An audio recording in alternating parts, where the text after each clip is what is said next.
Seluruh karyawan Asahi Mas yang kami banggakan, pandemi COVID-19 telah berlangsung selama lebih dari 1 tahun dan hingga kini belum berhenti. Dimulai dari kasus pertama COVID-19 di negeri Cina, kini virus COVID telah menyerang seluruh negara di dunia tanpa terkecuali. Hingga tanggal 18 Desember 2020, virus COVID-19 telah menginfeksi lebih dari 74 juta orang di dunia. Sementara itu, di Indonesia, semenjak kasus pertama pada 2 Maret 2020, kini sudah lebih dari 700.000 orang di negeri ini telah terinfeksi. Dengan kondisi belum diketahuinya kapan pandemi COVID ini akan berakhir, serta distribusi dari vaksin yang membutuhkan waktu cukup lama, maka penting bagi kita untuk senantiasa mengingat dan mewaspadai gejala-gejala dari penderita COVID-19.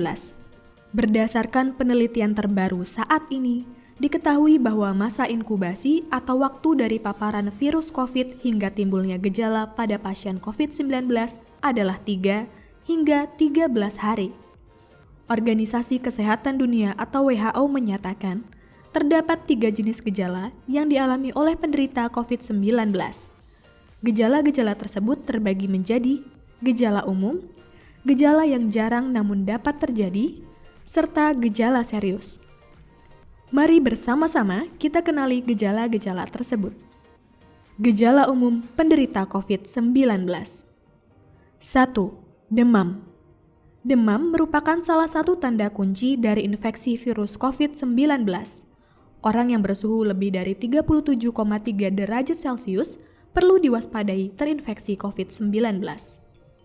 2. Batuk kering. Mengingat COVID-19 mengiritasi jaringan paru-paru, maka batuk yang dialami oleh penderita COVID menjadi kering dan berkepanjangan. Batuk itu disertai dengan sesak nafas dan nyeri otot. 3. Kelelahan.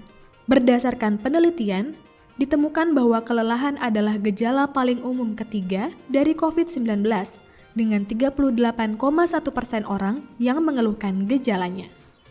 Gejala yang biasanya jarang namun dapat terjadi pada penderita COVID-19. 1. Sakit kepala dan tenggorokan. 2.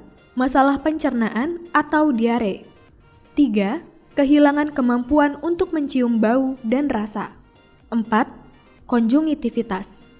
Penelitian di Cina, Korea Selatan, dan beberapa negara lain melaporkan bahwa ada 1-3% penderita COVID-19 mengalami gejala ini.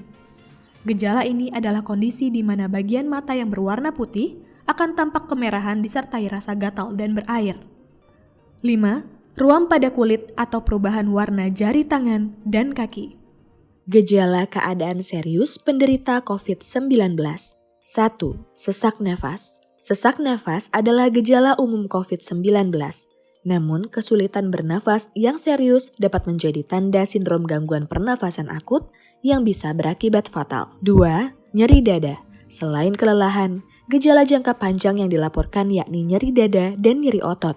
Beberapa pasien COVID-19 mengaku mengalami nyeri dada parah yang disertai dengan nyeri tubuh lainnya. 3. Tidak bisa berbicara atau bergerak.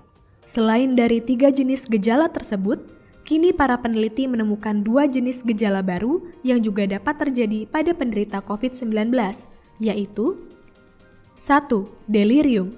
Delirium merupakan gejala mental yang membuat penderitanya mengalami kebingungan parah dengan kesadaran yang berkurang. Delirium lebih banyak terjadi pada lansia yang akan membuat seseorang sulit untuk berkonsentrasi, berpikir, mengingat, dan mengganggu pola tidur seseorang. 2. Sakit mata. Penelitian yang dipublikasikan dalam jurnal BMJ Open Ophthalmology menemukan sakit mata sebagai salah satu indikator COVID-19 berbasis penglihatan yang paling signifikan. Mengutip Science Daily, sekitar 18% orang yang terlibat dalam penelitian melaporkan fotofobia atau sensitivitas cahaya sebagai salah satu gejalanya. Kenalilah setiap gejala-gejala tersebut agar kita dapat mencegah terjadinya infeksi COVID-19 yang lebih buruk apabila terjadi pada diri kita sendiri maupun orang-orang di sekitar kita. Selain mengenali gejala-gejala dari orang yang terinfeksi virus COVID-19, sebagai bagian dari keluarga Asahi Mas, setiap dari kita juga memiliki peran penting untuk mencegah terjadinya infeksi COVID-19 di lingkungan perusahaan. Salah satu upaya yang dapat kita lakukan adalah dengan melakukan safety patrol di lingkungan pabrik. Pada saat Anda menemukan adanya pelanggar protokol COVID-19, adapun hal-hal yang Anda perlu lakukan adalah 1. Datangi dan beri salam pada pelanggar protokol. 2. Tegur pelanggar sambil menjelaskan kesalahan mereka. 3. Tanyakan alasan mengapa melanggar protokol COVID yang ada. 4. Jika situasi dan kondisi memungkinkan, berikan sosialisasi mengenai kondisi COVID saat ini atau pentingnya penerapan protokol COVID, terutama 3M, atau mengenai hal lainnya. 5. Meminta pelanggar agar memperbaiki pelanggaran yang dilakukan saat itu juga. 6. Mencatat nama pelanggar atau memberikan soccer card. Selamat siang Bapak-Bapak. Ya. Pak, perkenalkan saya Frans dari HSE Pak. Ya. Nah, saya lihat barusan Bapak ini Bapak nggak pakai masker. Ya. Terus Bapaknya pakai maskernya tadi sempat dibuka, terus sudah dipasang lagi. Kira-kira kenapa Pak kayak gitu? Ya mungkin kita ngapa aja Pak. Sebenarnya sih namanya ngobrol kan kadang-kadang lucu juga kan begini. Nggak kedengaran apa gimana, ya kan? Nah, tetap sih Pak, mau kayak gimana pun harusnya pakai masker. Jadi ya, Bapak udah tahu kan kemarin ada sosialisasi terkait peraturan COVID ini, karena ya sesuai sanksi yang ada Pak, mohon maaf untuk Bapak-Bapak bakal diberikan soccer card Pak. Ya. Jadi ya harapannya Pak, singkat aja dari saya, ini tujuannya bukan karena apa-apa Pak, bukan untuk tujuan ngasih hukumannya, tapi tujuan utamanya tujuan utama baik, supaya saling-saling jaga kesehatan lah Pak. Oh, iya. Itu aja dari saya Pak. Ya, oke, selamat bekerja kembali Pak. Ya, mari Pak. Sekali lagi, jika menemukan karyawan yang melakukan pelanggaran protokol kesehatan, tegur dan catat, atau berikan soccer card. Kemudian jika karyawan tersebut melakukan pelanggaran kembali, berikan surat peringatan atau warning letter. Selain beberapa contoh simulasi tersebut, mari bersama-sama melakukan safety patrol terkait COVID-19 pada hal-hal berikut. Penggunaan masker pada saat bekerja. Penerapan physical distancing pada saat makan maupun merokok. Larangan mengobrol di smoking area sambil merokok. Larangan merokok di smoking area apabila melebihi kapasitas yang seharusnya.